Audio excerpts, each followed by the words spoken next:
whatever.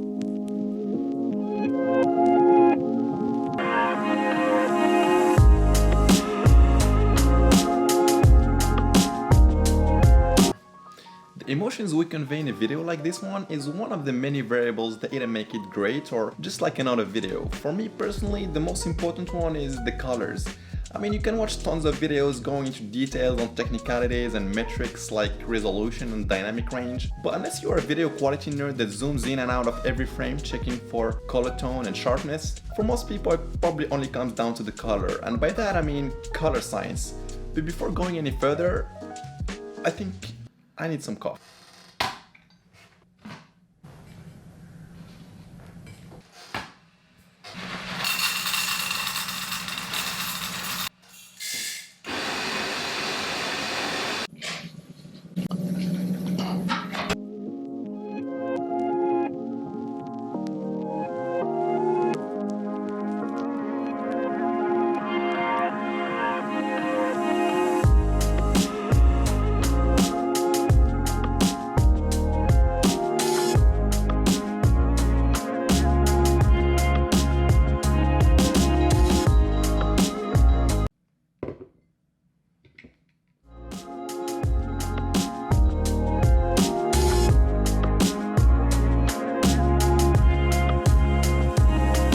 So I chose to make my first video on the camera I'm using, the Canon M6 Mark II, but most importantly, why Canon in the first place? So before making my purchase decision, I documented myself and I really wanted to know what would be the best camera for my needs, as well as which one would provide me with the greatest satisfaction considering the price I'm willing to spend on it. Which camera will help me best convey emotions, because that's what this is all about. If you're watching this video, you're probably aware of the truly loved Canon color science. I feel worth mentioning that despite all the numbers and technology that you may read on a camera specs sheet, how a camera sensor translates the color it perceives to an actual image that we like is really not something that you're gonna read on a spec, and that's probably the most important of them all. I wish it was as simple as just trying to reproduce the most true-to-life colors, and then the closer it is, the happier we feel, but it just isn't. And of course, every camera manufacturer, be it Canon, Sony, or even Red and Arri Alexa, have their own color signature. And they also very much vary in the flexibility they give you in being able to tune your footage the way you want it to look. Things like log gamma profiles and bit depth, but let's not get into that. Had I wanted the best quality 4K with many video functionalities and a flatter image profile which would then give me more freedom for grading, I'd probably have gone for the Sony a6400. While I consistently find Sony's color more true to life with better dynamic range, Canon's colors are more vibrant, smooth, and just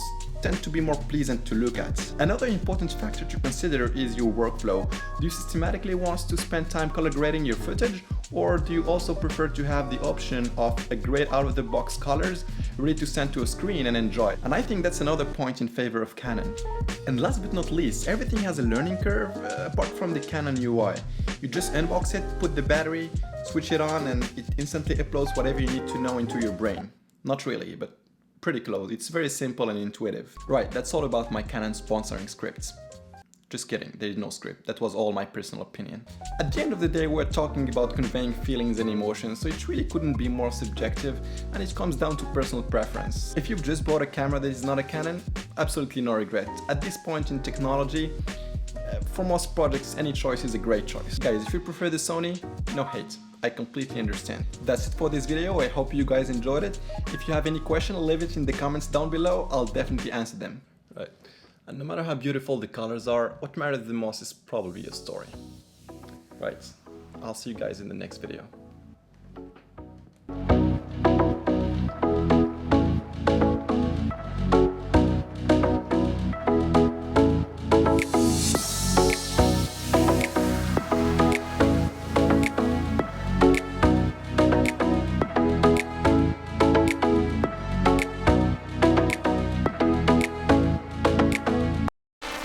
The thing I would say is,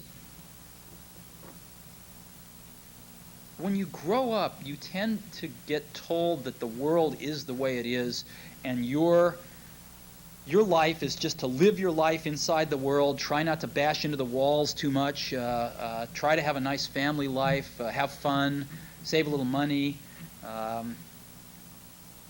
But life that's a very limited life. Life can be much broader once you discover one simple fact, and that is everything around you that you call life was made up by people that were no smarter than you.